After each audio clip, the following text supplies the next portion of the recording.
Let's turn once again to Amos chapter 5 and read verse 14. మరి ఒకసారి ఆమోసు గ్రంథము 5వ అధ్యాయం 14వ వచనాన్ని చూద్దాం.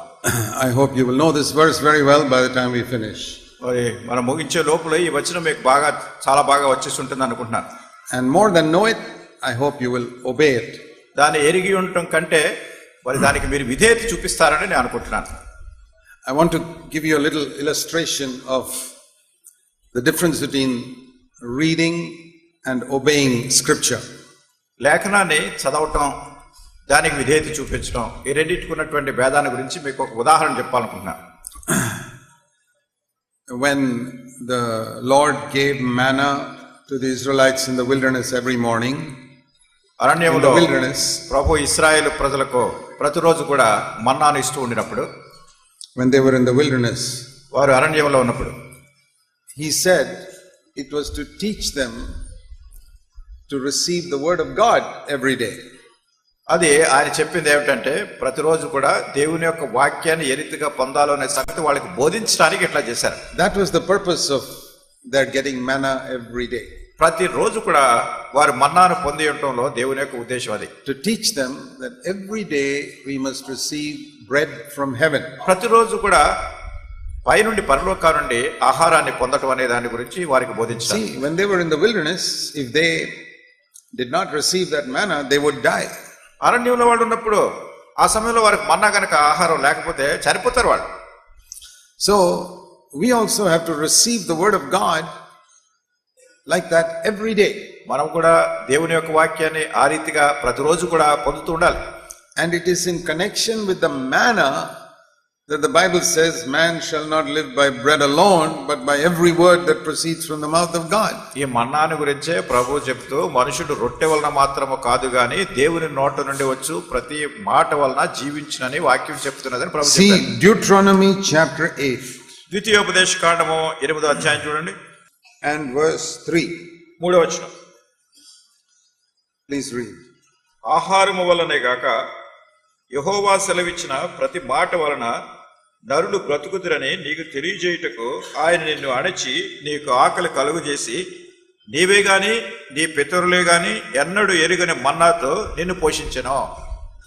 So it says here that God fed you with manna so that you can understand that man has to live by bread from heaven. మనుషుడు పరలోకం నుంచి వచ్చేటటువంటి ఆహారం వల్ల జీవించననే పాఠం నేను నేర్చుకోవాలని నేను మన్నా ఇచ్చానని ప్రభు చెప్తున్నాడు. So now you understand the meaning of that manna coming from heaven. పరలోకం నుంచి పైనుండి వచ్చినటువంటి ఈ మన్నాకు ఉన్నటువంటి అర్థాన్ని ఇప్పుడు మీరు గ్రహించగలరు. That it is like the word coming from the mouth of God. దేవుని నోటి నుండి వచ్చే వాక్యము మాట మాదిరిగా ఉంది. That is how we must live. ఆ రీతిగా మనం జీవించాలి. It was to teach them that lesson that they got it every day. ఆ పాఠం వారికి నేర్పించడానికి ప్రతిరోజు కూడా వారికి ప్రభు దయచేస్తున్నారు. Why didn't God give them 1 week's ration in one day? దేవుడు ఒక్కరోజే వారానికి సరిపోయినంత ఆహారం ఎందుకు ఇచ్చేయలేదు? No, because you cannot get 1 week's word of God like that. ఆ రీతిగా ఒక వారానికి సరిపోయినంత వాక్యాన్ని కూడా మీరు పొందడానికి వీల్లేదు. Every day I have to receive God's word. ప్రతిరోజు కూడా దేవుని యొక్క వాక్యాన్ని పొందుతూ ఉండాలి. Otherwise I can't live. లేనట్టయితే మనం బ్రతకలేం. Now, how many of you have the habit of receiving the word of God every day? మీలో ఎంతమంది ప్రతిరోజు కూడా దేవుని యొక్క వాక్యాన్ని పొందుతూ ఉండేటటువంటి అలవాటును కలిగి ఉన్నారు? If you were one of the Israelites in the wilderness, అరణ్యంలో ఉన్నటువంటి ఇశ్రాయేలీయుల్లో మీరు ఒకరుగా ఉండినట్టయితే, you know, it says in the Old Testament that if they went after sunrise, they wouldn't get the manna, it would all melted. ఎందుకంటే అక్కడ చెప్పబడింది ఏమిటంటే ఇశ్రాయేలీయులు సూర్యుడు ఉదయించిన తర్వాత ఎండ వచ్చిన తర్వాత కనుక వారు వెళ్ళినట్టయితే అక్కడ వాళ్ళకి అది దొరకదు, అది కరిగిపోతుంది. So one day if you are too lazy and you don't want to get up, ఒకరోజు మీరు చాలా బద్ధకంగా ఉన్నారు అనుకోండి, ఆలస్యంగా లేచారు, there won't be any food for the family. ఇంకా ఆ రోజుకి మీకు భోజనం ఏమీ లేదు. They all had to get up before sunrise and go and collect the manna. సూర్యుడు ఉదయించడానికి ముందే, ఎండ రావడానికి ముందే లేచి ఆ మన్నాను సమకూర్చుకోవాలి. So there God was teaching them how important it is right from morning to have God's word. ఉదయాన్ని నుండి కూడా దేవుని యొక్క వాక్యం కలిగి ఉండటం అనేటటువంటిది ఎంత ప్రాముఖ్యమైందో అనే పాఠాన్ని వారికి నేర్పించాలని ప్రభు ఇట్లా చేశాడు. It's a very good habit to develop. ఇది మనం నేర్చుకోవడానికి చాలా మంచి అలవాటు. There are some people who have this rule. మరి కొంతమంది ఈ నియమాన్ని కలిగి ఉంటారు. No Bible, no breakfast. Bible చదువుకుందే వాడు పొద్దునే ఉదయకాలపు ఆహారం బ్రేక్ఫాస్ట్ తింటం లేదు. Can you follow that? మీరు అట్లా అనుసరిస్తున్నారా? No Bible, no breakfast. Bible చదవడం లేదు కనుక ఇప్పుడు బ్రేక్ఫాస్ట్ లేదు. It was like that in the wilderness. ఆ అరణ్యంలో అట్లా ఉండింది వాళ్ళకి. The manna was like the Bible coming to them. మరి మన్నా ఎలా ఉండిందంటే బైబిల్ దేవుని వాక్యం పైన And that was their meal for the whole day. మరి రోజంతటి కొరకు వాళ్ళ యొక్క అవసరతది. There was no other food. కనుక వేరే ఇతర ఆహారం లేదు వాళ్ళకి. So what they got from heaven was for the whole day. పరలోకాన్ని నుంచి వచ్చినటువంటిది ఆ రోజంతటికి సరిపోయిన ఆహారం వాళ్ళకి. Now I told you there's a difference between knowing God's word and obeying God's word. మీకు చెప్పాను కదా దేవుని యొక్క వాక్యాన్ని తెలుసుకుని ఉండటం, ఎరిగి ఉండటం, దానికి విధేయత చూపించడం ఉన్నటువంటి భేదం. To read God's word is like eating food. దేవుని యొక్క వాక్యాన్ని చదవటం అనేటటువంటిది మన ఆహారం తిన్నట్టుగానే ఉంటుంది. Then it goes to your stomach. తర్వాత మీ కడుపులోకి వెళ్తుంది. But when that food is digested in your stomach and becomes part of your body, then only it can give you strength. మీ కడుపులోకి వెళ్ళినటువంటి ఆహారం లోపల జీర్ణమయ్యి మీ దేహంతో కలిసిపోయినప్పుడు అప్పుడు మీకు కావలసినటువంటి శక్తిని అది ఇస్తుంది. That is obedience. అదే విధేయత అంటే. The food being digested. మనం తిన్నటువంటి ఆహారం లోపల జీర్ణం కావటం. Now some people have problem with digestion. కొంతమంది ఈ జీర్ణాన్ని గురించినటువంటి సమస్య ఉంటుంది వాళ్ళకి. When they are sick, వాళ్ళు అనారోగ్యంతో ఉన్నప్పుడు they eat and they vomit. వాళ్ళు తింటారు, వాళ్ళు వాంతి చేసుకుంటారు. Everything they eat, they vomit. వాళ్ళు ఏం తిన్నా గానీ వాంతులు అయిపోతాయి. You have seen that sometimes with small children. కొన్నిసార్లు చిన్న పిల్లల విషయంలో కూడా ఇట్లా జరుగుతుంది. Eat and vomit. తింటారు, వాంతి చేసుకుంటారు. They can't keep anything. కానీ తిన్నదాన్ని అరిగించుకోలేరు. Eat and vomit and eat and vomit. తినటం వాంతి చేయటం, తినటం వాంతి చేయటం. Then you have to take them to a doctor. అప్పుడు ఏం చేస్తారో వాళ్ళ డాక్టర్ గారి దగ్గర తీసుకెళ్తారు. So when you only read the word of God, మీరు కేవలం దేవుని వాక్యాన్ని చదివేవాళ్ళు మాత్రంగానే ఉంటే, and you understand it, దాన్ని మీరు గ్రహించట్లేదు, but you don't obey it, అది దానికి విధేయత చూపించట్లేదు, then it is like eating and vomiting it out. అది ఎలా ఉంటుందంటే తిని వాంతి చేసుకున్నట్టుగా ఉంటుంది. Or it is not being digested. లేనట్టయితే అది లోపల జీర్ణం కావడం లేదు. So remember this. ఇది జ్ఞాపకం పెట్టుకోండి. You know that for your body, the only food that is useful to your body is what is digested. మీ దేహంలో మీకు కేవలం ప్రయోజనకరంగా ఉపయోగకరంగా ఉండే ఆహారం ఏది అంటే జీర్ణమైనటువంటి ఆహారం. If it is not digested, then you vomit it out, it is useless. అది జీర్ణం కాకపోయినట్టయితే దాన్ని మీరు వాంతి చేసుకుంటారు, మీకు ఏ ఉపయోగం లేదు. Even though you ate it. మీరు తిన్నాగానే అది. So you can read the word of God. అట్లనే మీరు దేవుని యొక్క Or వాక్యాన్ని now in a convocation like this, you hear the word of God. లేకుంటే ఇట్లాంటి కాన్వకేషన్ పరిశుద్ధ సమాజ కూడికలు జరిగిన దేవునికి వాక్యాన్ని వింటున్నారు. That is like eating food. అది భోజనం తిన్నట్టే ఉంటుంది. But if you don't obey it, అయితే దానికి మీరు విధేయత చూపించట్లేదు, then the food is not digested. అంటే లోపల ఉన్నటువంటి ఆహారం జీర్ణం కాలేదు, then it is useless. అది ఎందుకు పనికిరాదు. So here is a word. ఇక్కడ వాక్యం Amos 5:14. Amos 5:14. Seek good and not evil, that you may live. మీరు బ్రతుకున్నట్లు కీడు విడిచి మేలు వెదకుడి. And thus may the Lord God of hosts be with you, just as you have said. అలాగు చేసిన యెడల మీరు అనుకుని చొప్పున దేవుడును సైన్యములకు అధిపతియైన యెహోవా మీకు తోడుగానుండును. And then you must hate the evil and love the good. తర్వాత మీరు కీడును ద్వేషించి మేలును ప్రేమించుచు. So that is a good word to obey. కనుక ఈ మంచి వాక్యానికి విధేయత చూపించాలి. Seek for the good, మంచిదాన్ని వెతుకుతూ ఉండాలి, and love the good, మంచిని ప్రేమిస్తూ ఉండాలి, and hate the evil. కీడును ద్వేషిస్తూ ఉండాలి. Then the Lord will be with you. అప్పుడు ప్రభు మీతో ఉంటాడు అని. And as I said, it's a wonderful thing to have the Lord with us. ప్రభు మనతో కలిగి ఉండటం అనేది చాలా అద్భుతకరమైన సంగతి. You know, the whole secret of Jesus' life was the Father was always with him. యేసుక్రీస్తు ప్రభు వారి జీవితంలో ఉన్నటువంటి రహస్యం అంతా ఏమిటంటే తండ్రి ఎల్లప్పుడూ ఆయనతో ఉండేవారు. Many people left Jesus because his preaching was so strong. అనేక మంది యేసు ప్రభువును విడిచిపెట్టి వెళ్ళిపోయారు, ఎందుకంటే ఆయన బోధించినటువంటి బోధ అంత తీవ్రంగా ఉండేది.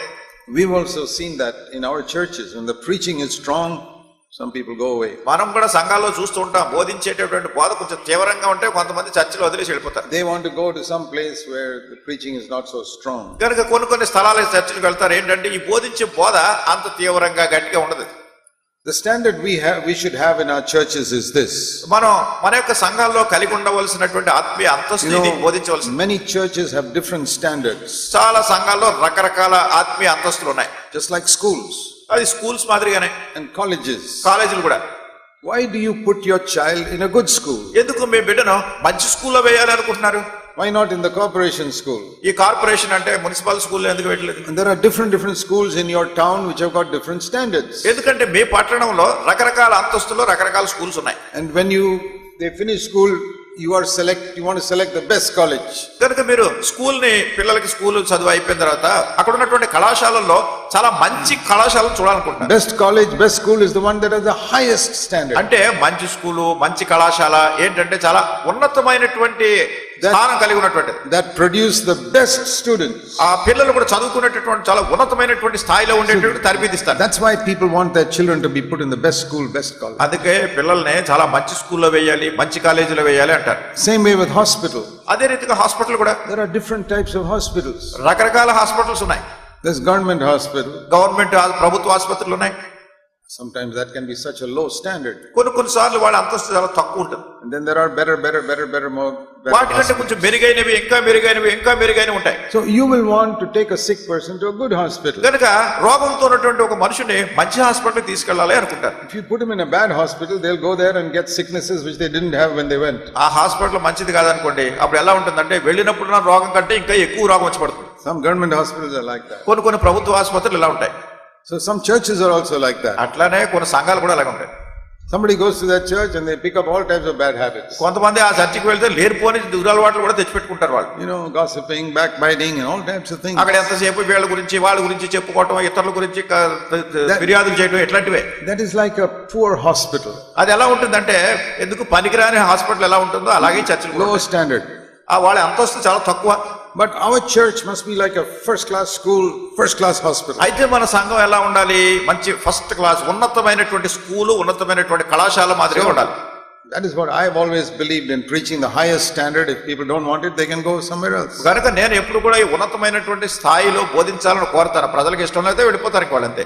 See, a school is not going to lower its standard just because your son does not want to study such a high standard. మీ పిల్లోడు అధికమైనటువంటి అంతస్తు చదవలేకపోతున్నాడని వాళ్ళకున్నటువంటి స్థాయిని కిందకు తీసుకురారు కాలేజీ వాళ్ళు. He'll say, if your son doesn't want such a high standard, go and join some other school. వాళ్ళంటారు మీ పిల్లవాడు మాకు ఉన్నటువంటి ఈ స్థాయిలో చదవలేకపోతున్నాడు, తీసుకెళ్ళి ఇంకా వేరే స్కూల్లో పెట్టుకోండి. So same thing we also say in our church. అట్లానే మన యొక్క సంఘాల్లో ఉన్నటువంటి పరిస్థితుల్లో కూడా if you don't like the standards of God's word, దేవుని యొక్క వాక్యం ఏ అంతస్తులో ఉందో అది మనకి ఇష్టం లేకపోతే, there are so many churches which compromise and lower the standard. You can choose whichever you like. ఇంకా అనేకమైనటువంటి సంఘాలు ఉన్నాయి, ఏదో ఒప్పందం చేసుకునేటటువంటి వాళ్ళు, సాంప్రదాయింపులు చేసుకుని పోయేటటువంటి. What should be the standard in our church? అయితే మన యొక్క సంఘంలో ఉండవలసిన అంతస్తు ఏమిటి? See, Isaiah 33 యెషయా గ్రంథం 33 and verse 14, 15 and 16. 14, 15, 16 వచనాలు. This should be the standard of a good church. ఒక మంచి సంఘానికి ఉండవలసినటువంటి ఆత్మీయ అంతస్తు. He's talking about Zion here. Zion is a picture of the church. సియోను గురించి మాట్లాడుతున్నారు. సియోను అంటే సంఘానికి గురించినటువంటి పటం ఇది. And it says here that sinners in Zion are terrified. సియోనులోని పాపులు దిగులు పడుచున్నారంటే భయపడిపోతున్నారు. That means if a sinner comes and sits in your church, he should be trembling there. ఎవరన్నా ఒక పాపి అయినటువంటి మనుషుడు వచ్చి మీ సంఘంలో కూర్చున్నాడంటే గడగడ వణికిపోవాలి. Not that he is rejected. అంటే తను తృణీకరిస్తున్నామని కాదు. No, even adulteresses, drug addicts, everybody can come and listen to the word of God. వ్యభిచారంలో ఉండేటటువంటి వాళ్ళు గాని, మత్తు మందులకు అలవాటు అయిపోయినటువంటి వాళ్ళు గాని ఎవరైనా గాని సంఘానికి రావచ్చు. Because Jesus did not come for the righteous, he came for sinners. ఎందుకంటే యేసుక్రీస్తు ప్రభువారు నీతిమంతుల కొరకు రాలేదు, పాపుల కొరకే వచ్చాడు. So in our church I say even the worst sinner can come. కనుక మా యొక్క సంఘంలో మేము అంటాం మహా ఘోర పాపులు కూడా రావచ్చు. That is what a good hospital says. అదే మంచి హాస్పిటల్ వాళ్ళు అదే అంటారు. The good hospital says bring the worst cases, we will heal them. మంచి హాస్పిటల్ ఏమంటారంటే అసలు ఎందుకు పనికిరానటువంటి ఎక్కడా దీనికి వీలు లేదు అన్నటువంటి పేషెంట్ కూడా తీసుకురండి మేము బాగు చేస్తా ఉంటాం. If it's not a good hospital, అది మంచి హాస్పిటల్ కాకపోతే, one serious case comes, ఏదైనా తీవ్రమైన కేసు వచ్చింది, they say, oh we can't handle this, please take this to some good hospital. వాళ్ళు అంటారు మేము దీన్ని బాగు చేయలేము, మేము వేరే హాస్పిటల్ తీసుకెళ్ళిపోండి అంటారు. So if your church is a really good church, కనుక మీ సంఘం మంచి సంఘం అయితే, he says any filthy sinner can come here, we will bring that person. ఎంత దుష్టత్వంలో మురికి జీవితంలో ఉన్నటువంటి పాపినైనా తీసుకురండి మేము బాగు చేసి పంపిస్తా ఉంటారు. We don't reject sinners. కనుక పాపులను తృణీకరించాం. Even the worst can come. కనుక ఎందుకు పనికిరాని వాళ్ళు కూడా రావచ్చు. But our standard is high. అయితే మన స్థాయి మాత్రం ఉన్నతమైన. But if people want to come to Zion and live in their sin, కనుక నువ్వు సియోనుకు వచ్చి ఇంకా పాపంలో జీవిస్తున్నట్టయితే then they'll be terrified by the preaching. అక్కడ బోధించే బోధన బట్టి దిగులు పడిపోతున్నారు, భయపడిపోతున్నారు. Because the ones who stand to preach the word of God must be like lions in the pulpit. అక్కడ నిలబడి బోధించేటటువంటి వాళ్ళు ఎలా ఉండాలి? పుల్పిటి మీద నిలబడే సింహాల్లా ఉండాలి.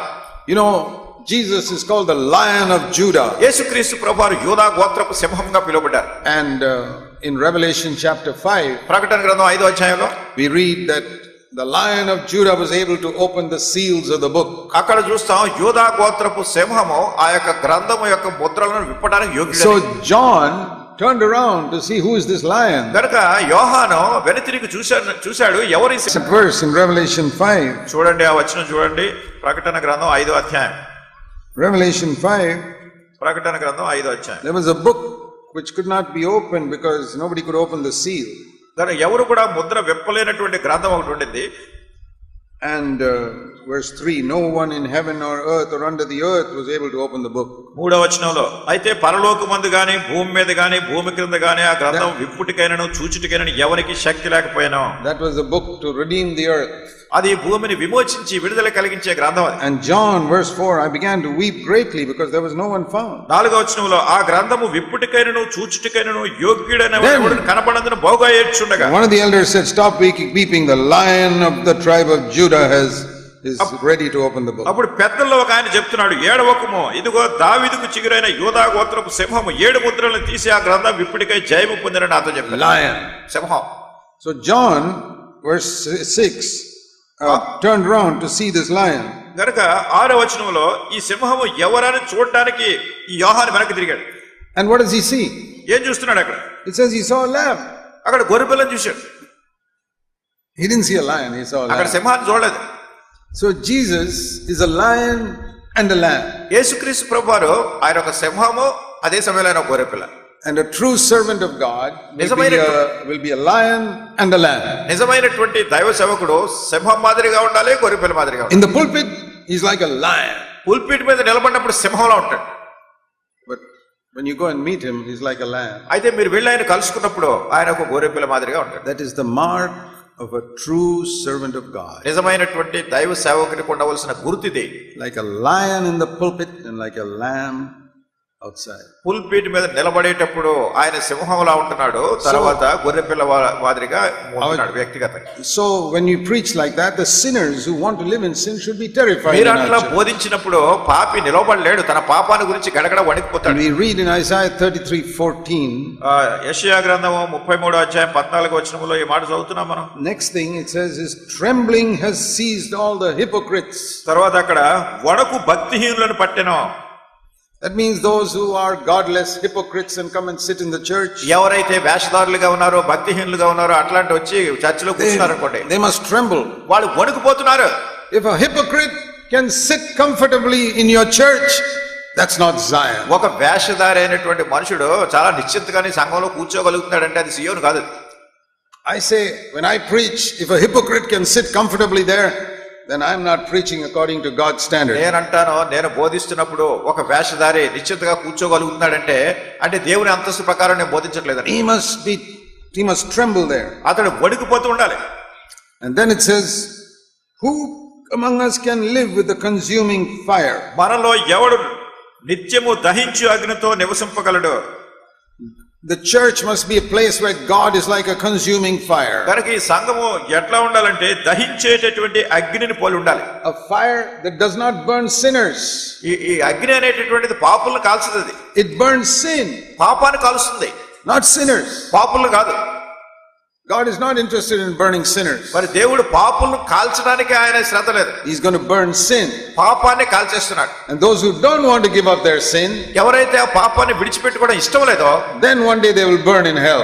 అప్పుడే నిత్యత్వానికి నరకంలో కాలుతూ ఉంటారు.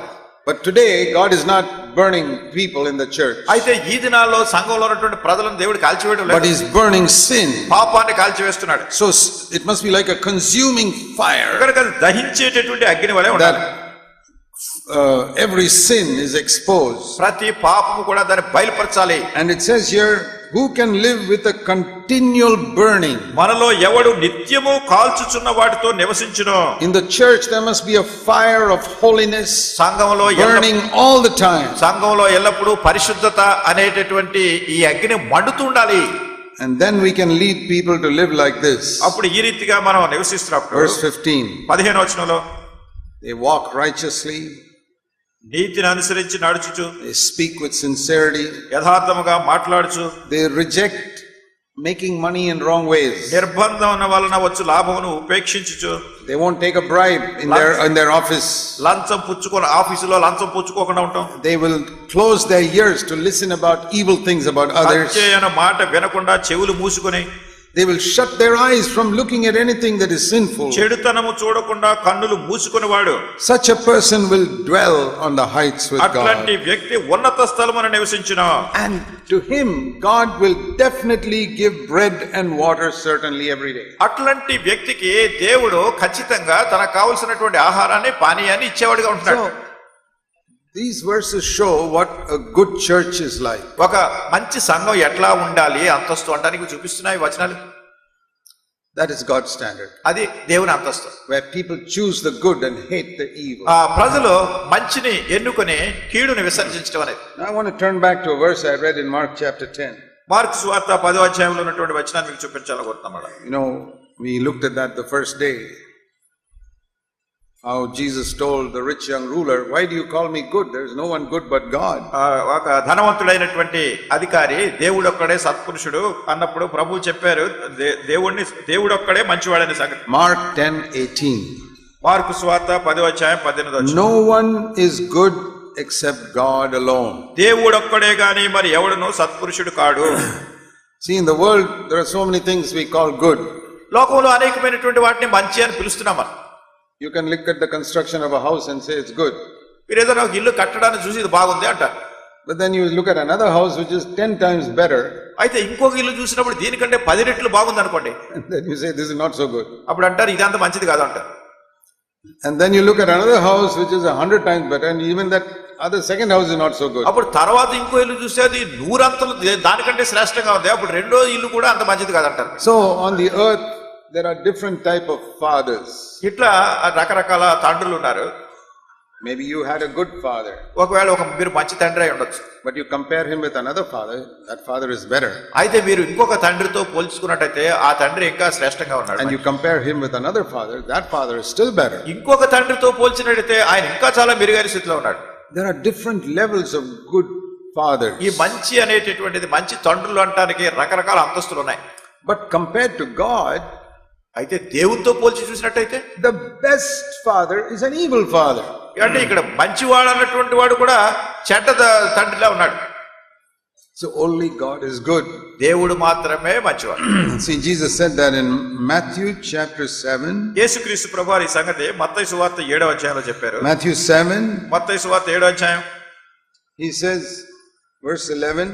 11వ వచనంలో, if you being evil know how to give good gifts to your children, how much more your heavenly Father will give good things to those who ask him. మీరు చెడ్డవారై ఉండియో మీ పిల్లలకు మంచి ఈవులను ఇయ్యనెరిగి ఉండగా పరలోకమందున మీ తండ్రి తన అడుగు వారికి అంతకంటే ఎంతో నిశ్చయముగా మంచి ఈవులను ఇచ్చును. You must think of this verse along with what Jesus said, only God is good. దేవుడు మాత్రమే మంచివాడు అనేది యేసు ప్రభు చెప్పిన మాట. So Jesus is saying, yes, there are many good fathers on the earth. ఈయన అన్నాడు, అవును, అనేక మంది మంచి తండ్రులు భూమి మీద ఉన్నారు, who give good things to their children. వాళ్ళ పిల్లలకి ఏదో మంచి వాటినే ఇస్తున్నారు.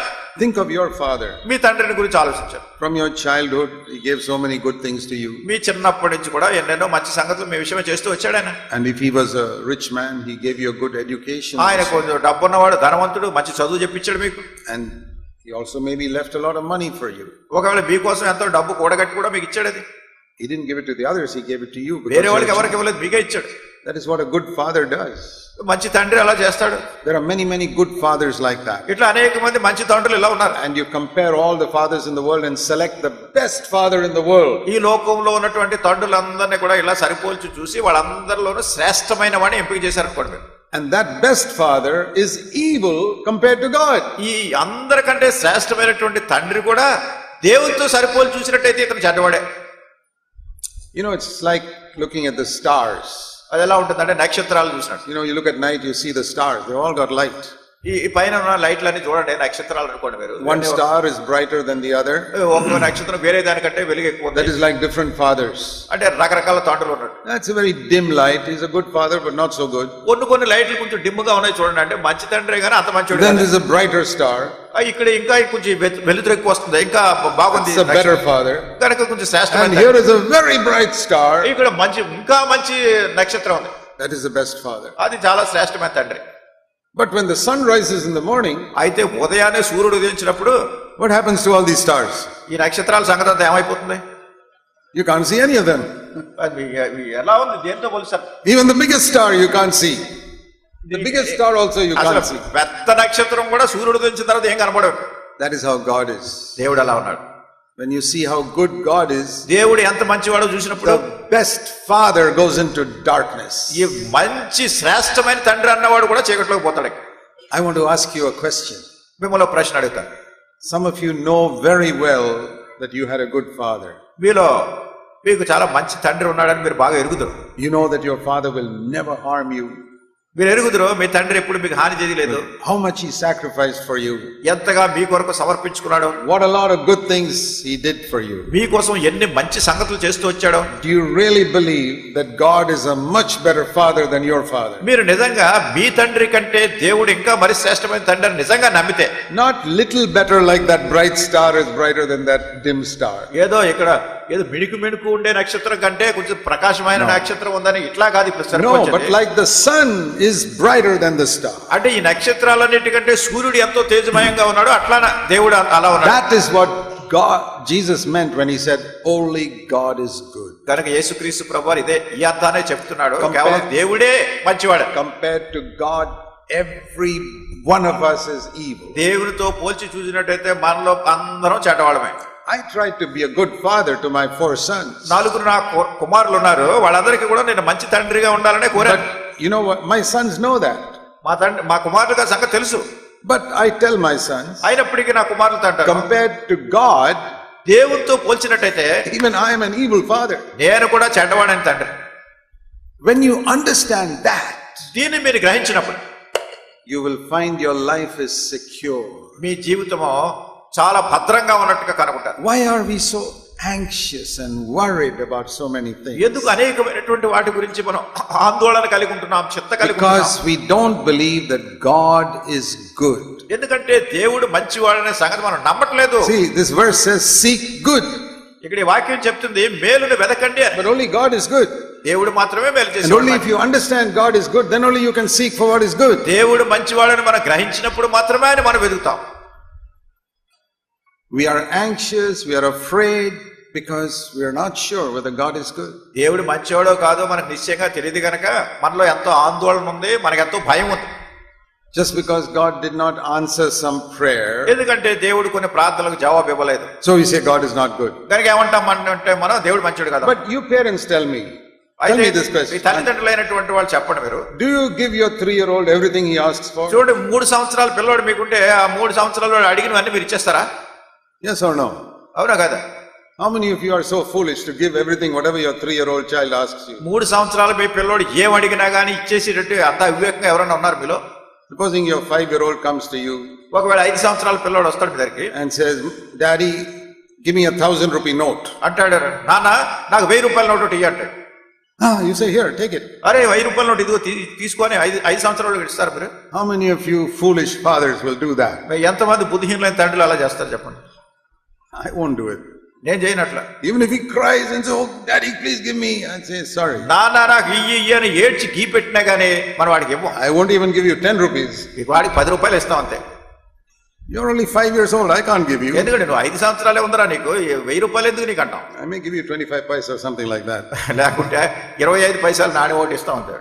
Because I'm a good father. ఎందుకంటే మంచి తండ్రిని కనుక. I say you're not ready for it. ఎందుకంటే దానికోసం నువ్వు సిద్ధంగా లేవు. One day when you go to college, I'll give you more money. ఒక రోజు నువ్వు కాలేజీకి వెళ్లే దినాలు వస్తే ఎక్కువ డబ్బు ఇస్తాను నీకు. So that's not because I'm a bad father. అంటే నేను చెడ్డ తండ్రిని కాదు. It's because I'm a wise father. ఎందుకంటే తెలివైన తండ్రిని. So sometimes God does not answer a prayer. కొన్నిసార్లు అట్లానే దేవుడు మన ప్రార్థన జవాబు ఇవ్వడం లేదు. You're not ready for it. ఎందుకంటే దానికోసం మనం సిద్ధంగా లేవు. So remember one thing which I have learned. నేను నేర్చుకున్నటువంటి ఒక సంగతి జ్ఞాపకం పెట్టుకో. God answers every prayer. దేవుడు ప్రతి ప్రార్థనకు జవాబిస్తాడు. But it is like the traffic light. అది ఎలా ఉంటుందంటే ట్రాఫిక్ లైట్ మాదిరిగా ఉంటుంది. Is the traffic light always green? మీరు వెళ్ళే ట్రాఫిక్ లైట్ ఎప్పుడు పచ్చ రంగులో ఉంటుందా? Is there any traffic light in the world which is always green? ఎక్కడ ప్రపంచంలో ఎక్కడైనా ఏ ట్రాఫిక్ లైట్ అయినా ఎప్పుడు పచ్చగా కనపడేది ఉంటుందా? It's always green. There'll be so many accidents on that road. అది ఎప్పుడు కనుక పచ్చ రంగు చూపిస్తుంటే అక్కడ అన్ని ప్రమాదాలు జరిగిపోతాయి. It becomes red. కొన్నిసార్లు ఎర్రగా వస్తుంది. It becomes red to prevent an accident. ఎందుకంటే అక్కడ ప్రమాదాన్ని తప్పించడానికి అక్కడ ఎరుపు రంగు వస్తుంది. And then sometimes it is yellow. కొన్నిసార్లు పసుపు రంగులో ఉంటుంది. So sometimes it's red, sometimes it's yellow, sometimes it's green. కొన్నిసార్లు ఎర్రగా ఉంటుంది, కొన్నిసార్లు పసుపచ్చ రంగులో ఉంటుంది, కొన్నిసార్లు పచ్చ రంగులో. So God is also like that in answer to prayer. దేవుడు కూడా మన ప్రార్థన జవాబు ఇచ్చేప్పుడు అలా చేస్తున్నాడు. You ask for a prayer. మీరు ఏదో ప్రార్థనలో అడుగుతారు. Red light. ఎర్ర లైట్ వస్తుంది. No. అంటే కాదు అని. Or yellow light. లేకుంటే అక్కడ పసుపు లైట్ వస్తుంది. Wait. అంటే నువ్వు వేచి ఉండాలి. I'll give it to you, but after a few years. నేను ఇస్తాను, కానీ కొన్ని సంవత్సరాలు ఎంత ఇస్తాను అంతవరకు ఉండాలి. Or green. లేకుంటే పచ్చ లైట్ వస్తుంది. Yes, you can have it now. సరే, ఇప్పుడు నీకు ఇచ్చేస్తాను. So God answers every prayer. కనుక దేవుడు ప్రతి ప్రార్థనకు జవాబిస్తాడు. Just because he said no, ఆయన కాదన్నాడని it doesn't mean it's not an answer. That is also an answer. అంటే అది జవాబు కాదని కాదు, అది కూడా జవాబే. Some people, when God says no, they say God didn't answer me. కొంతమంది దేవుడు కాదు అంటే కొంతమంది అంటారు నా ప్రార్థనకు దేవుడు జవాబు ఇవ్వలేదు అంటారు. They say traffic light is not working. అంటే ట్రాఫిక్ లైట్ పనిచేయట్లేదు అన్నట్టుగా. It's working, but it is red. అది పనిచేస్తుంది కానీ ఎర్ర లైట్ వచ్చింది అక్కడ. God answered the prayer. The answer was no. దేవుడు జవాబు ఇచ్చాడు, ఆ జవాబు ఏంటంటే ఇప్పుడు వద్దు అని. If my son asks me for something, నా కుమారుడు నన్ను ఏదైనా అడిగితే and I say no, నేను లేదు అంటే, can he go and tell mommy, daddy is not answering my question? వెళ్ళి వాళ్ళ అమ్మని అడుగుతాడా, నేను అడిగిన దానికి డాడీ జవాబు చెప్పట్లేదు అంటాడా? Yeah, daddy answered the question. The answer is no. నాన్న చెప్పాడు, దానికి జవాబు ఏంటంటే కాదన్నాడు. So never say God does not answer my prayer. కనుక దేవుడు నా ప్రార్థనకు జవాబు ఇవ్వటం లేదని ఎప్పుడు మీరు అనొద్దు. Every prayer, ప్రతి ప్రార్థన he answers. దానికి జవాబు ఇస్తాడు. Red, ఎరుపు రంగు, yellow, పసుపు రంగు, or green. పచ్చ రంగు. No, కాదు, wait, ఇంకా ఉండు, or yes. లేకుంటే అవును. When we look at it like that, we say God is a good God. కనుక మనం చూసినప్పుడు దేవుడు మంచి దేవుడు కాదని. Just like you also tell your children no or wait or yes. అట్లనే మీ పిల్లలు కూడా మీరు అంటారు, కొన్నిసార్లు కాదంటారు, కొన్నిసార్లు ఉండు తర్వాత చూద్దాం అంటారు, కొన్నిసార్లు సరే అంటారు. God is the best father in the world. దేవుడి లోకంలో ఉన్నటువంటి అతి శ్రేష్టమైన తండ్రి. And there's a verse in the Old Testament, పాత నిబంధనలో ఒక వచనం ఉంది. in Zephaniah 3, జెఫన్యా 3వ అధ్యాయంలో and verse 17. 17. Zephaniah 3 verse 17. జెఫన్యా గ్రంథం 3వ అధ్యాయం 17వ వచనంలో, it's translated in a different way in different versions. ఇది కొన్ని బైబిల్ తర్జుమాలో కొన్ని విధాలుగా తర్జుమా చేయబడింది. Here, one translation is towards the end of that verse, he will be quiet in his love. కొన్ని తర్జుమాల్లో ఏమనుందంటే ఆయన ప్రేమలో ఆయన మౌనంగా, తెలుగులో ఉంది ప్రేమను బట్టి శాంతం వహించేను. Yeah, and one translation reads like this. కొన్ని తర్జుమాలు ఎలా ఉంటుందంటే God is silently, quietly planning for you in love. దేవుడు ప్రేమించి ఆయన మౌనంగా మీ కొరకు ఏర్పాటు చేస్తున్నాడు. Like a father may quietly, silently plan to give a surprise gift on a birthday for his son. తండ్రి ఏం చేస్తాడంటే మీ పుట్టినరోజుకి మీకు గిఫ్ట్ ఇవ్వాలనుకుంటాడో, కానీ అది మీకు ఆశ్చర్యంగా ఉండాలని మీకు తెలియకుండా నెమ్మదిగా దాన్ని ఏర్పాటు చేస్తూ ఉంటాడు. He doesn't tell his son. తన కొడుకు చెప్పడది. He doesn't tell his daughter. ఆ కుమార్తె కూడా చెప్పడం. But he's silently planning. Next week is his birthday. I will plan to give him a gift he should not know about. అయితే మీకు తెలియకుండా వచ్చే వారంలో నా కొడుకుతో లేకుండా కూతురుతో పుట్టినరోజు ఉంది కనుక నేను ఒక బహుమానం ఇవ్వాలని మీకు తెలియకుండా దాన్ని ఏర్పాటు చేస్తూ ఉంటాడు. A father never plans evil for his children. తండ్రి ఎప్పుడు కూడా తన పిల్లలకు కీడు జరగాలని ఏర్పాటు చేయడు. A good father ఒక మంచి తండ్రి will never plan evil for his children. ఎప్పుడు కూడా వాళ్ళ పిల్లల కోసం కీడు సంకల్పించి పనులు చేయడు. He's always silently planning in love. ఆయన ఎల్లప్పుడు కూడా ప్రేమలో మౌనంగా ఉండి మీ కొరకు ఏర్పాట్లు చేస్తున్నాడు.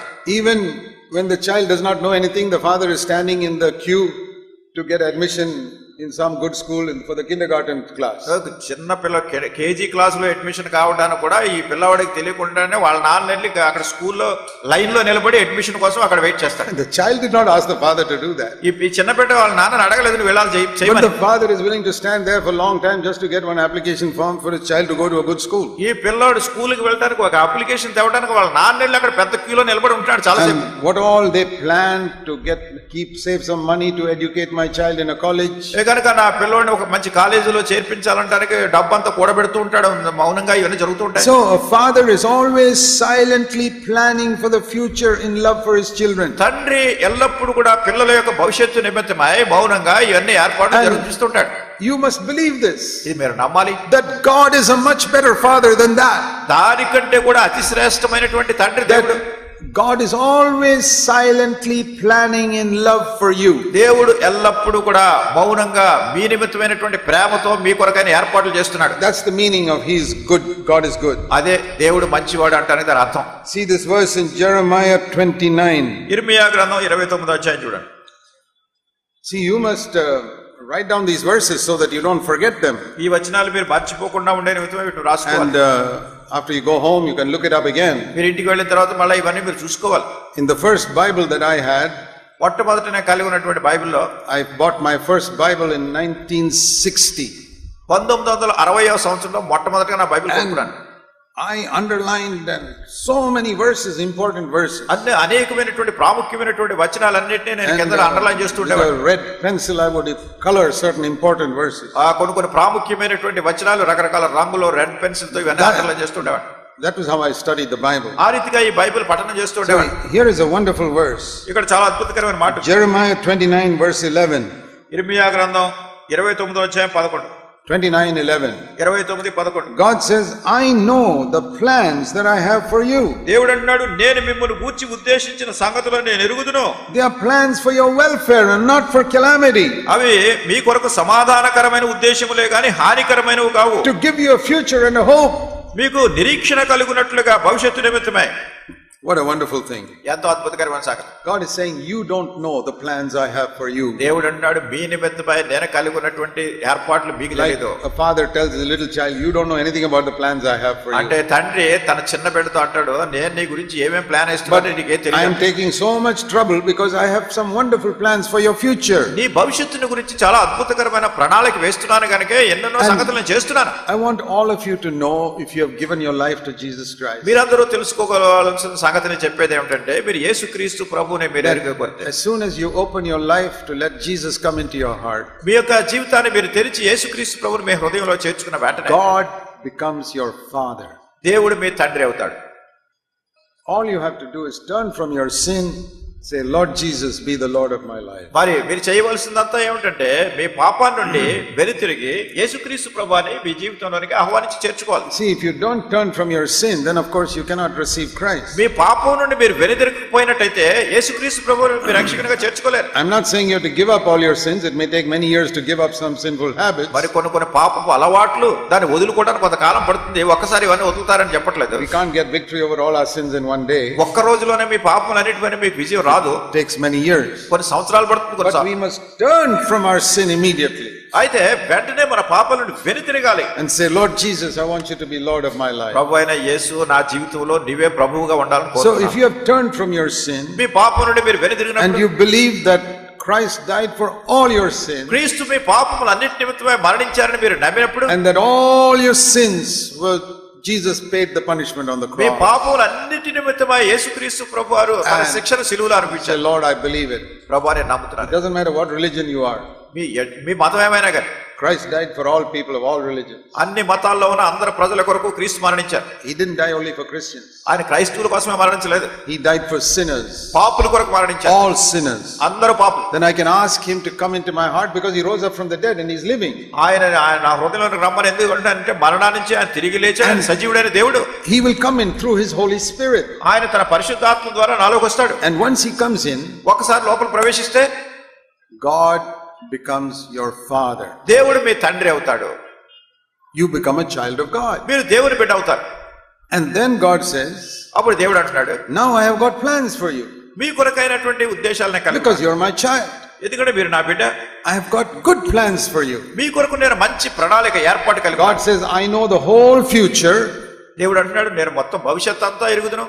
I know everything that's going to happen to you next year, 10 years from now. మీరు తర్వాత సంవత్సరం ఏమవుతుంది, 10 సంవత్సరాల తర్వాత ఏమవుతుంది, మీ భవిష్యత్తు అంతా నాకు తెలుసు. I know all the dangers there are. కనుక ఎన్నెన్ని ప్రమాదాలు మీ కొరకు పొంచి ఉన్నావో నాకు తెలుసు. If you will listen to me, మీరు నా మాట వింటే I will guide you in the right way. మిమ్మల్ని సరియైనటువంటి మార్గంలో నేను మిమ్మల్ని నడిపిస్తాను. Like we read in Proverbs 3 verse 6.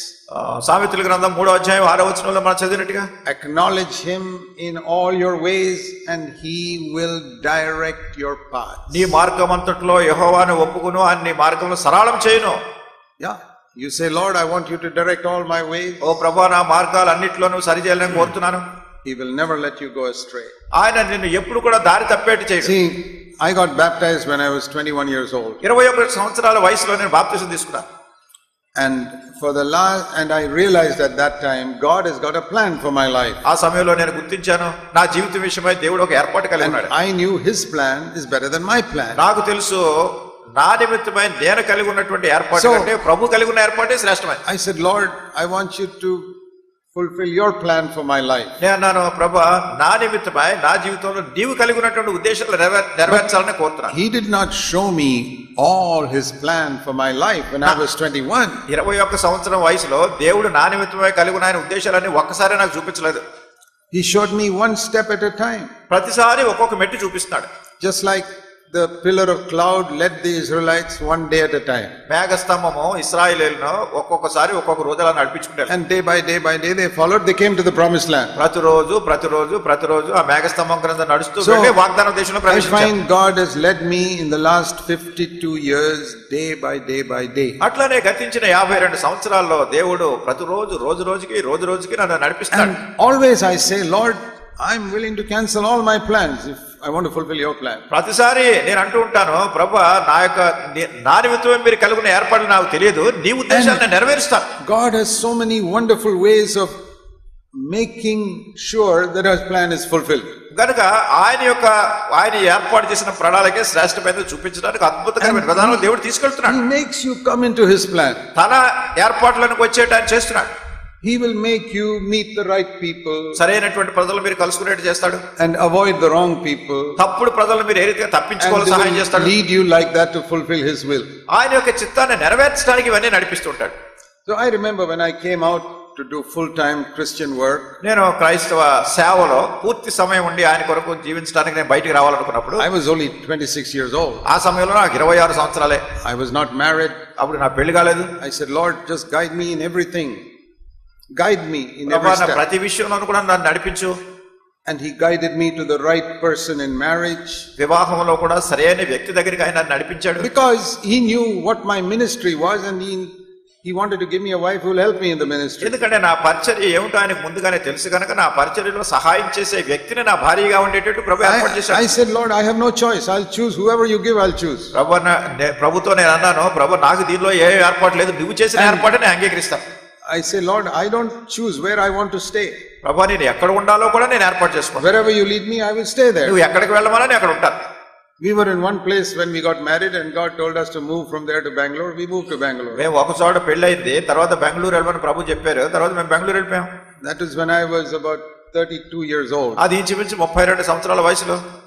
I didn't know what God had for me in Bangalore. నాకు తెలియదు బెంగళూరులో నా కోసం దేవుడు ఏ ఏర్పాటు కలిగి ఉన్నాడు. I did not know anybody there. నాకు అక్కడ ఎవరో తెలియదు. But God told us to move. అయితే దేవుడు అక్కడికి వెళ్ళమని చెప్పాడు. So we went there and we rented a house and we stayed there. మేము అక్కడికి వెళ్ళాము, ఒక అద్దెలు తీసుకుని అక్కడ ప్రారంభించాం. Then God showed us the next step. తర్వాత మనం మెట్టు దేవుడు చూపించాడు. The next step. తర్వాత మెట్టు. Then he started a church there. తర్వాత అక్కడ ఒక సంఘం ప్రారంభమైంది. And then after some years in some other places. కొన్ని సంవత్సరాల తర్వాత మరి ఇతర స్థలాలు. I never knew what is the next step. తర్వాత మెట్టు ఏంటో నాకు ఎప్పుడు తెలియదు. It was God leading step by step by step by step. దేవుడే ఒక మెట్టు తర్వాత మరి ఒక మెట్టు ఇంకొక మెట్టు నడిపిస్తున్నాడు. That is how few years ago God led me here to Kakinada.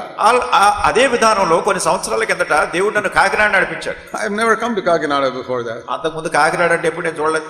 I didn't know anything about any church here. అసలు ఇక్కడ ఏదైనా సంఘం ఉందో లేదో నాకేం తెలియదు. But it's a wonderful thing when you don't plan your own life. కనుక మీ సొంత జీవితం గురించి మీ సొంత ఏర్పాటు చేసుకోకపోవటం అనేది అద్భుతకరమైన సంగతి. He will take you to a place at the right time. ఆయనే సరైన సమయంలో మిమ్మల్ని తీసుకెళ్తాడు. When you are ready and the people are ready. మీరు సిద్ధంగా ఉన్నప్పుడు అక్కడ ప్రజలు సిద్ధంగా ఉన్నప్పుడు. That only God knows.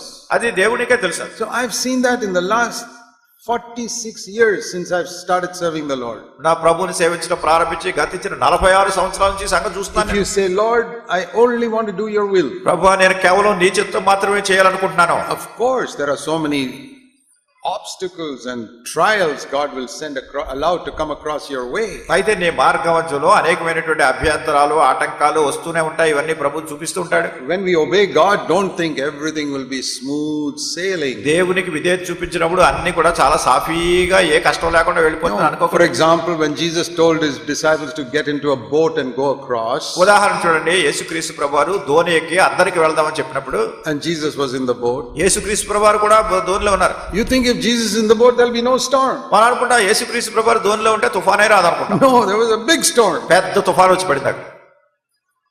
And they woke him up. వాళ్ళు ఆయన లేపారు.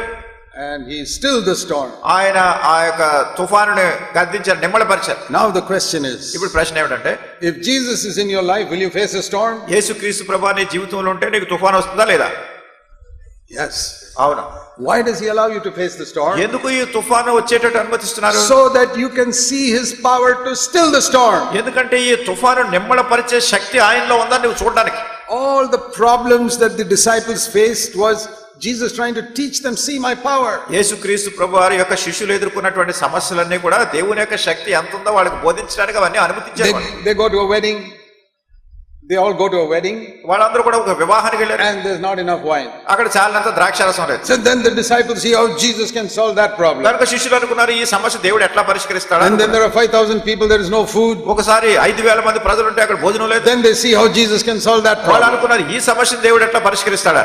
And then there's a storm in the sea, they see how Jesus can solve అట్లానే that. సముద్రంలో తుఫాను వచ్చినప్పుడు ఈ తుఫాను ఎట్లా పరిష్కరిస్తాడు అనుకున్నారు. And every problem they faced, వాళ్ళు ఎదుర్కొనే ప్రతి సమస్యలోనూ కూడా Jesus could solve it. యేసుక్రీస్తు ప్రభువు దాన్ని పరిష్కరిస్తున్నారు. So that is what he was trying to teach them. అదే వాళ్ళకి ఆయన నేర్పించాలని కోరాడు. I can solve every problem. నేను ప్రతి సమస్యను పరిష్కరించగలను. Supposing he took his disciples without any problem. ఒకవేళ అసలు ఏ సమస్య లేకుండా శిష్యులు అలా తీసుకుపోతున్నాడు. Supposing the gospel stories was like this. ఒక ఈ సువార్తలన్నిటిలో కథలన్నీ ఇలా ఉన్నాయి. They went for the wedding in Cana. వాళ్ళు కానాన్లో ఉన్నటువంటి వివాహానికి వెళ్ళారు. But the man had made enough wine, so there was plenty of wine for everybody. But they had enough wine, so everybody was. అయితే వాళ్ళకి చాలినంత ద్రాక్షారసం ఉంది కనుక ప్రతి వాళ్ళు చాలినంత ద్రాక్షారసం So తాగారు. there was no problem and they came కానీ అక్కడ home. సమస్య లేదు. And then once there were 5,000 people. అట్లనే 5,000 మంది ప్రజలు ఉన్నప్పుడు. But everybody had brought a lunch packet, so there was enough food for everybody. అందరూ కూడా వాళ్ళకి కావాల్సిన భోజనాలు వాళ్ళ టిఫిన్ క్యారియర్లు తెచ్చుకున్నారు కనుక ఎవరికి ఏ సమస్య లేదు. And then they got into a boat. ఆ తర్వాత దోణి ఎక్కినప్పుడు. And it was a calm lake and they went to the other side. కనుక ఆ యొక్క దోణి ఎక్కి అద్దరికి వెళ్తున్నప్పుడు ప్రశాంతంగా అవతల పక్క వెళ్ళిపోయారు. Supposing all the stories in the gospel was like this. సువార్తల్లో ఉన్న కథలన్నీ ఇలాగే ఉన్నాయి అనుకోండి. Or Jairus' daughter was sick. యాయిరు కుమార్తె రోగంతో ఉన్నప్పుడు. But the doctors came and gave the right medicine, so she became అయితే అక్కడ all right. డాక్టర్ గారు వచ్చి వైద్యం చేశారు, అమ్మాయిని బాగు చేశారు. Even the Sunday school children will say, these are all boring stories. Why are you telling us all this? Sunday school పిల్లలు కూడా అంటారు ఇలాంటివి చెప్తుంటే ఏంటంటే మాకు విసుగొస్తుంది ఇవన్నీ ఎందుకు చెప్తారు మళ్ళీ ఈ కథలన్నీ. No problem. Jesus is not solving any problem. ఎందుకంటే యేసుక్రీస్తు ప్రభువు అక్కడ ఏ సమస్యను పరిష్కరించినట్టు ఏం కనపడలేదు. But the gospel is full of stories of Jesus solving problems. అయితే ఈ సువార్తల్లో ఉన్నటువంటి సందర్భాలు కథలు ఎట్లా ఉన్నాయంటే ప్రతి పెద్ద సమస్యను యేసుక్రీస్తు ప్రభువు పరిష్కరిస్తున్నారు. He was taking his disciples through one problem after the other. యేసుక్రీస్తు ప్రభువు తన శిష్యులను ఒక సమస్య తర్వాత ఇంకో సమస్య తీసుకెళ్తున్నారు. My wife and I have seen in the last 45 years of our marriage. గతించిన 45 సంవత్సరాలు మా వివాహ జీవితంలో So many problems. అనేకమైన సమస్యలు, financial problems, ఆర్థిక సంబంధమైన సమస్యలు, health problems with our children, మా పిల్లలకి ఆరోగ్యపరమైన సమస్యలు వచ్చేవి, problems with the school teachers in the school, స్కూల్లో టీచర్స్ తో కొన్ని సమస్యలు వచ్చేవి, so many problems. ఇట్లా అనేక సమస్యలు. But we have seen Jesus solving all of them. అయితే మేము చూసాం యేసుక్రీస్తు ప్రభువారు ఈ సమస్యలన్నీ పరిష్కరిస్తున్నారు. Supposing we look back, my wife and I, over 45 years, and we say we had no problems in our life. ఒకవేళ నేను నా భార్య గతించిన 45 సంవత్సరాల వివాహ జీవితంలో చూసి అసలు మాకు సమస్యలే రాలేదు అనుకున్నాం. What is our testimony? ఇక మా సాక్ష్యం ఏమిటి? No testimony. ఇక సాక్ష్యమే లేదు. So I want to tell you that the reason why God allows you to face problems in your life is to show you his power. గనుక మీ యొక్క జీవితాల్లో దేవుడి సమస్యలను ఎందుకు అనుమతిస్తున్నారంటే ఆయనకున్నటువంటి శక్తిని మీకు చూపించడానికి. So don't pray, oh Lord, please don't let me face any problems in my life. గనుక మీ జీవితంలో ఎప్పుడు కూడా ప్రభువా నా జీవితంలో ఏ సమస్య తీసుకురావద్దని ప్రార్థన చేయకండి. You will be a useless Christian then. అప్పుడు ఇక అసలు మీరు ఎందుకు పనికిరాని క్రైస్తవునిగా ఉంటారు. If you want to have a powerful ministry, మీరు శక్తివంతమైన పరిచర్య చూడాలి అంటే you must face many problems in your life. మీ జీవితంలో అనేకమైన సమస్యలు ఎదుర్కోవాలి మీరు. See 2 Corinthians chapter 1. 2 కొరింథీ మొదటి అధ్యాయం. How do we get a message from God దేవుని దగ్గర నుండి వర్తమానాన్ని ఎట్లా పొందుతాం? to preach to other people? ఇతరులకు బోధించడానికి. It is different in the Old Testament and the New Testament. పాత నిబంధనలో వేరే రకంగా ఉంటుంది, కొత్త నిబంధనలో వేరే. In the Old Testament, Moses would just go to the mountain and listen and hear, and he would come back and say, this is what God has said. పాత నిబంధనలో మోషే కొండ మీదకి వెళ్ళి దేవుని యొక్క స్వరాన్ని విని మళ్ళా దిగి వచ్చి అందరూ వినండి దేవుడు ఇలా చెప్పాడు అని చెప్పాడు. Or the prophet Jeremiah will go somewhere alone and listen to God and come and tell people this is what God has said. లేకుంటే ఇర్మియా ప్రవక్త ఎక్కడికో వెళ్ళి దేవుని యొక్క స్వరాన్ని విని మళ్ళా ప్రజల దగ్గరకు వచ్చి దేవుడు ఇలా సెలవిస్తున్నాడు అని ప్రవక్త ప్రజలకు బోధిస్తున్నాడు. That is Old Testament way of ministry. అది పాత నిబంధన విధానమైనటువంటి పరిచర్య. You hear what God is saying and go and tell the people. దేవుడు ఏం చెప్తున్నాడు మీరు వింటున్నారు, మళ్ళా వెళ్ళి ప్రజలతో ఈ సంగతి చెప్తారు. Here Paul says how in the New Testament how ministry comes. అయితే నూతన నిబంధనలో పరిచర్య ఎలా వచ్చిందో పౌలు ఏం చెప్తున్నాడు? How did Paul get his ministry? ఎట్లా ఈ పరిచర్యను పౌలు పొందాడు? 2 Corinthians 1 verse 4. 2 కొరింథీ మొదటి అధ్యాయం 4వ వచనం. God of all comfort comforts us in our affliction. దేవుడు మమ్మను ఏ ఆదరణతో ఆదరించుచున్నాడో మా శ్రమ అంతట్లో మమ్మల్ని ఆదరించున్నాడు. Comfort means gives us strength.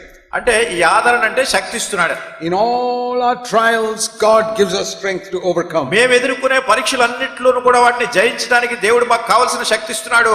Why does he give us that strength? ఎందుకు మాకు ఈ శక్తి ఇస్తున్నాడు? Verse 4. 4వ వచనంలో. So that we can give that strength to other people who are also facing trials in their life. తద్వారా వారి యొక్క జీవితంలో ఆదరణతో ఎట్టి శ్రమల్లో ఉన్న వారినైనను ఆదరించుటకు శక్తి గల వారు మగునట్లు. And what strength will we give them or comfort will we give them? గనుక ఎటువంటి ఆదరణ ఎటువంటి శక్తి మీరు వాళ్ళకి ఇవ్వగలుగుతారు? The same comfort we got from God when we went through an affliction. మనం శ్రమలు ఎదుర్కొన్నప్పుడు దేవుని దగ్గర నుండి ఎట్లాంటి శక్తి పొందామో అదే శక్తి వాళ్ళు కూడా పొందడానికి వాళ్ళు చెప్పగలరు.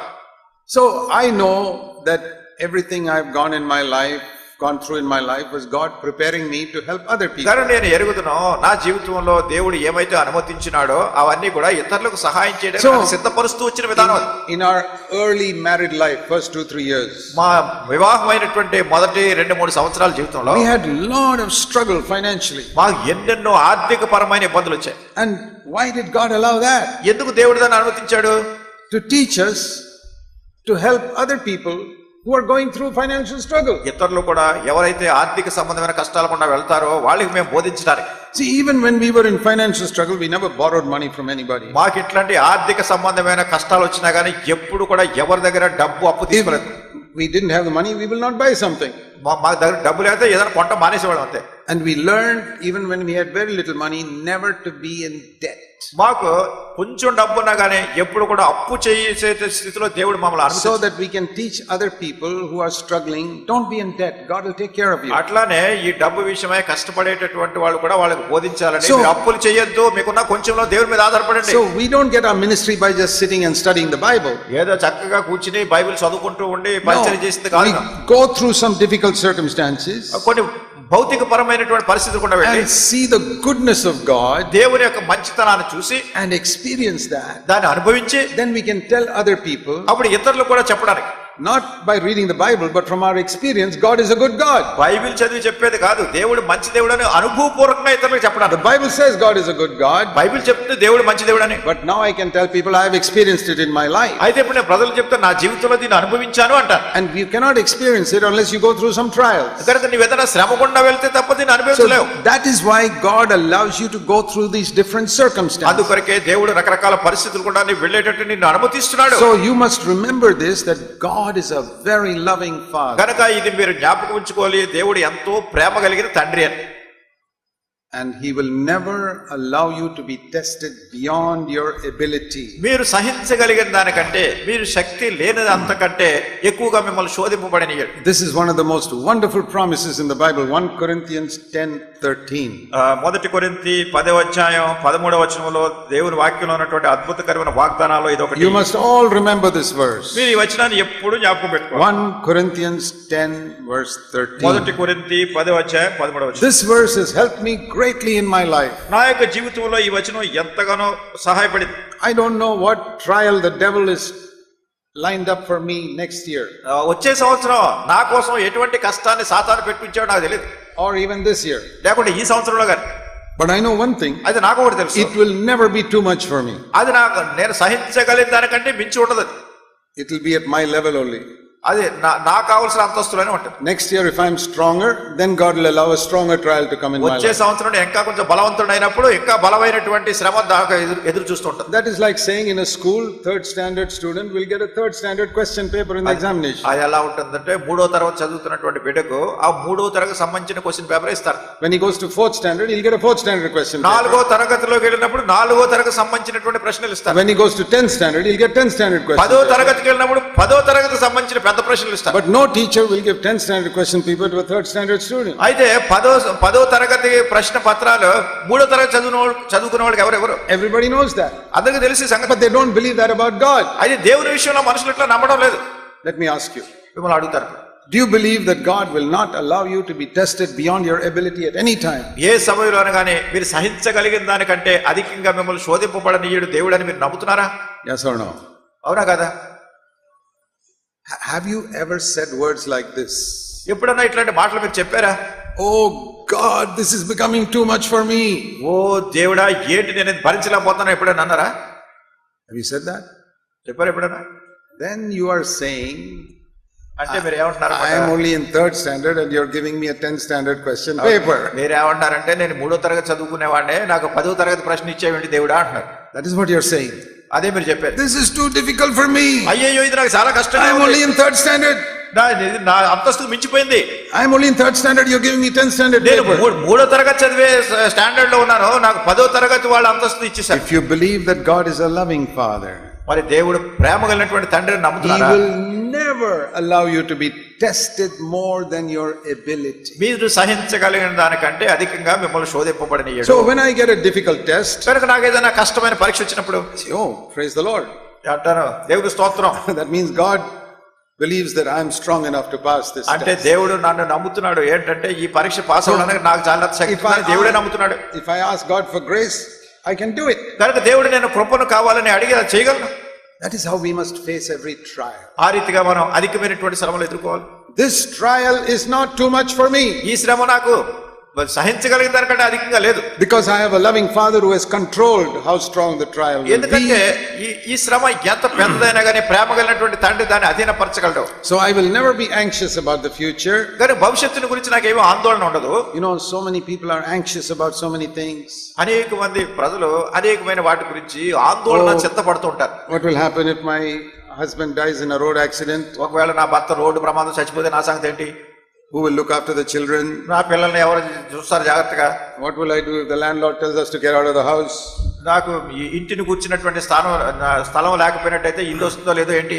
What will happen if the bank steals all our money? లేకుంటే బ్యాంక్ లో నా డబ్బంతా ఎవరో దొంగతనం చేసేస్తే నా డబ్బు What will happen to me? ఎట్లా నేను గడపాలి రోజులు? So many worries. ఇట్లా ఎన్నెన్నో ఆలోచనలు చింతలు. You know what Jesus said? యేసు ప్రభువు ఏమన్నా తెలుసా? Even the hair on your head is numbered. మీ తల వెంట్రుకలు కూడా దేవుడు లెక్కించాడు.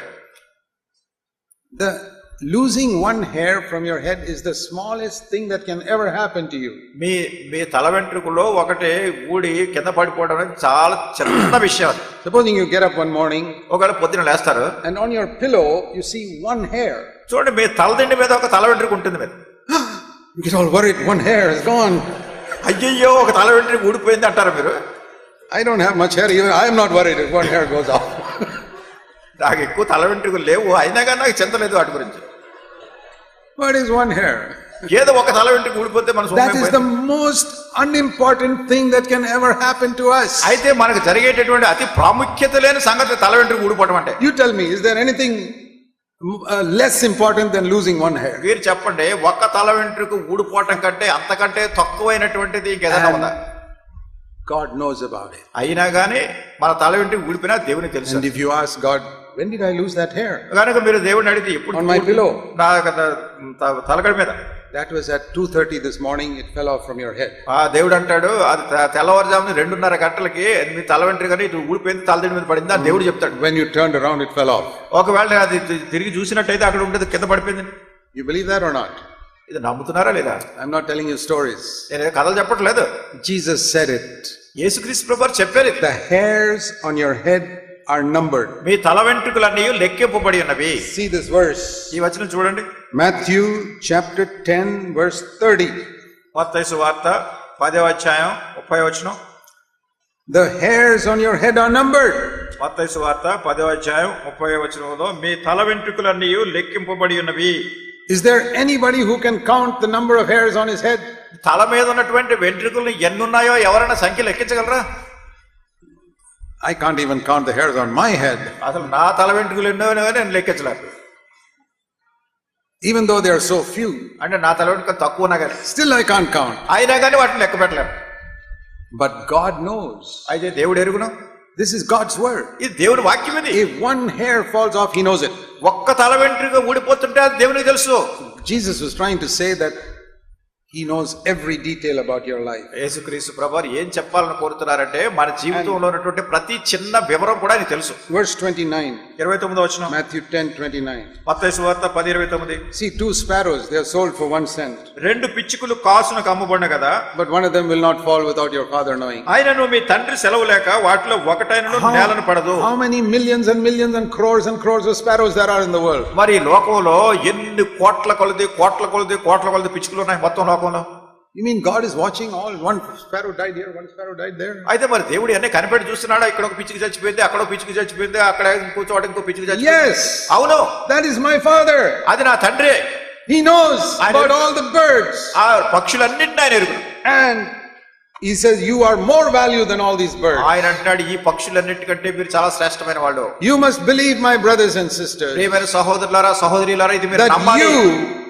you may be poor, మీరు పేదవాళ్ళు, you may be uneducated, మీరు చదువు లేకపోవచ్చు, but if you are a child of God, అయితే నువ్వు దేవుని బిడ్డవైతే you are more value than all the birds. ఈ పక్షులన్నిటికంటే మీరు చాలా విలువైన వాళ్ళు. And even the hairs on your head God knows. మీ తల మీద ఉన్నటువంటి వెంట్రుకలు కూడా దేవునికి తెలుసు. This is the father we have. ఇటువంటి తండ్రిని మనం కలిగి ఉన్నాం. He knows every detail about your life. మీ జీవితాన్ని గురించినటువంటి ప్రతి వివరము కూడా ఆయన ఎరుగును. So Jesus said, కనుక యేసు ప్రభువారు అన్నారు, why are you worried? ఎందుకు మీరు చింతపడతారు? See Matthew 6. మత్తయి సువార్త 6వ అధ్యాయం. He says in verse 25, 25వ వచనంలో, don't be anxious. మీరు దేని గురించి చింతపడకుడి. Even the birds, verse 26, look at the birds of the air, how God cares for them. 26వ వచనంలో, ఆకాశ పక్షులను చూడుడి, పరలోకపు తండ్రి వాటిని పోషించున్నాడు. Verse 31, don't be anxious. 31వ వచనంలో, దేని గురించి Verse చింతపడకుడి. 34, don't be anxious. 34వ వచనంలో, దేని గురించి చింతపడకుడి. 3 times. 3 సార్లు. Don't be anxious, don't be anxious, don't be anxious. మీరు చింతపడకుడి. He cares for the birds. పక్షుల గురించి ఆయన జాగ్రత్త They వహిస్తున్నాడు. are not anxious. అయితే అవి చింతపడటం లేదు. I heard a story, you probably heard me say this before, మరి నేను ఒక కథ విన్నాను, అది ఒకవేళ మీరు విన్నారు. of 2 birds talking to each other, రెండు పక్షులు ఒకదానితో మాట్లాడుకుంటున్నాయి. and one bird is telling the other bird, ఒక పక్షి ఇంకో వేరే పక్షితో మాట్లాడుకుంటుంది. why are these human beings always so anxious and worried about so many things? ఈ మనుషులు ఎప్పుడు ప్రతిసారి కూడా అనేకమైన వాటి గురించి ఆందోళన కలిగి చింతపడుతుంటారు. And so the other bird is replying, ఆ వేరే పక్షి అంటుంది, maybe they don't have a heavenly father like we have, that's why they are so worried. మనం కలిగి ఉన్నటువంటి పరలోకపు తండ్రి వాళ్ళకి లేడేమో, అందుకని వాళ్ళు అంత చింతపడుతున్నారు. So when the birds look at your life, గనుక పక్షులు కూడా మీ జీవితాన్ని చూస్తున్నప్పుడు, at home, ఇంటి దగ్గర something goes wrong, ఏదో తప్పు జరిగింది, and you're anxious, మీరంతా కలవరపడిపోతున్నారు. and that bird is saying, అక్కడ పక్షి ఉంది అక్కడ, why is this sister so anxious? చూస్తుంది, ఏంటి సహోదరి ఎంత కంగారు పడిపోతుంది అని పక్షి చూసుకోమని అనుకుంటుంది. And the other bird says, maybe she doesn't have a heavenly father like we have. అప్పుడు ఇంకో పక్షి అంటుంది, ఒకవేళ తనకు పరలోక తండ్రి లేడేమో అందుకు అంత కలవరపడిపోతున్నారు. That's what the birds are saying about us. మన గురించి పక్షులు ఎట్లా చెప్పుకుంటాయి. The birds are saying, they call themselves Christians, కనుక పక్షులు అంటున్నాయి వాళ్ళు క్రైస్తవులు అని చెప్తున్నారు, but they don't have a father. అయితే వాళ్ళకి అసలు తండ్రి లేడు. We have a father, the birds say. So we are happy, we are singing morning onwards. పక్షులు అంటే మనకు పరలోక తండ్రి ఉన్నాడు, మనం చాలా సంతోషంగా పొద్దునే చక్కగా పాటలు పాడుతున్నాం, పొద్దునే లేచిపోయి గీతాలు పాడుతున్నాం. Haven't you heard the birds singing in the morning? మీరు విన్నారా పొద్దున్నే పక్షులు కోలాహలం చేస్తాయి, రాగాలు తీస్తాయి. Have you ever heard a bird crying and complaining in the morning? ఎప్పుడన్నా పక్షి పొద్దునే లేచి ఏడ్చుకుంటూ ఫిర్యాదులు చేసే పక్షిని చూసారు? They are always singing. ఎప్పుడు పాటలు పాడుకుంటూ ఉంటాయి. They've got a father. ఎందుకంటే పరలోక తండ్రి ఉన్నాడు. What about you? నీ సంగతి ఏమిటి? God is a good God. దేవుడు మంచి దేవుడు. He's the best father in the universe. ఈ సర్వ ప్రపంచంలోనూ కూడా శ్రేష్టమైన తండ్రి. He cares for every detail about your life. మీ జీవితంలో ప్రతి చిన్న వివరమని తెలుసు. If he doesn't give you something, it's because it's not good for you. ఏదైనా మీకు ఇవ్వలేదు అంటే అది మీకు మంచిది కాదు కనుక. There are many things I asked for which he never gave me. అనేకమైన సంగతులు అడిగినవి ఆయన నాకు ఇవ్వలేదు. Many good things which I thought was good. ఏదో మంచిదని నేను అనుకున్నాను, వాటిని నాకు ఇవ్వలేదు. God never gave it. దేవుడు నాకు ఇవ్వలేదు. I know, Lord, you know what is best for me. నేను అంటాను, దేవుడా నాకంటే నీకే బాగా తెలుసు నా గురించి. And he gives me only what is good for me. నాకు ఏదైతే శ్రేష్టమైందో అదే దేవుడు నాకు ఇస్తాడు. So from tomorrow morning, కనుక రేపు ఉదయం నుంచి your life is going to be completely different. మీ యొక్క జీవితం పూర్తిగా మారిపోయేదిగా ఉంటుంది. You're going to be a happy person. నువ్వు ఎంతో సంతోషకరమైన వ్యక్తి అయితే, no more anxieties or fears. ఇంకా ఏ భయాలు లేవు, ఆందోళనలు లేవు. Because you say to yourself, I've got a father in heaven. ఎందుకంటే నీతో నువ్వు చెప్పుకుంటున్నావు, నా పరలోకమందు తండ్రి ఉన్నాడు. I'm more valuable than the birds. పక్షుల కంటే నేను అధికమైన విలువ Kalavai. Even the hairs on my head are numbered. నా తల వెంట్రుకలన్నీ లెక్కింపబడి ఉన్నాయి. My father is a good father. నా తండ్రి శ్రేష్టమైన తండ్రి. Better than any earthly father. ఈ భూ సంబంధమైన తండ్రులకు అందరికంటే శ్రేష్టమైన వాడు. Praise the Lord. దేవుని స్తోత్రం. Let's bow our heads in prayer. ప్రార్థనలో తల వంచుదాం. Heavenly Father, పరలోకపు తండ్రి, help us to know you better as a loving father. ప్రేమ కలిగినటువంటి తండ్రిగా మిమ్మల్ని మరి శ్రేష్టమైన విధానంలో ఎరుగునట్లుగా మాకు సహాయం చేయండి. One who cares for every detail of our life. మా జీవితంలో ఉన్నటువంటి ప్రతి వివరాన్ని గురించినటువంటి జాగ్రత్త వహించే తండ్రివి. Thank you. ప్రభువా మీకు వందనాలు చెల్లిస్తున్నాను. I pray that everyone here will know you as a loving father. ఇక్కడ ఉన్నటువంటి ప్రతి ఒక్కరు కూడా ప్రేమగల తండ్రిగా మిమ్మల్ని ఎరుగుదురు గాక. That they will open their heart to you. వారి హృదయాలు మీ నిమిత్తమై తెరుచుదురు గాక. I want to say to all of you, if you're not sure, ask Jesus to come into your heart right now. ఇంతవరకు మీకు నిశ్చయం లేకపోయినట్టయితే ఇప్పుడే యేసుక్రీస్తు ప్రభువుని మీ హృదయంలోనికి రమ్మని మీరు అడగాలని కోరుతున్నాను. Say, Lord Jesus, come into my heart. చెప్పండి, ప్రభువైన యేసు నా హృదయంలోనికి రా. Forgive me my sins. నా పాపముల నుంచి నన్ను క్షమించు. Come and take my whole life. నా జీవితం అంతటిని కూడా నీ అధీనంలో ఉంచు. Be the Lord of my life. ఆయనే నా జీవితమునకు ప్రభు. And fill me with your Holy Spirit. నీ పరిశుద్ధాత్మతో నన్ను నింపు. And help me to know God as my Father. దేవుడిని నా పరలోకపు తండ్రిగా ఎరుగునట్లు సహాయం చేయి. We pray in Jesus' name. యేసు నామమున ప్రార్థిస్తున్నాం తండ్రి. Amen.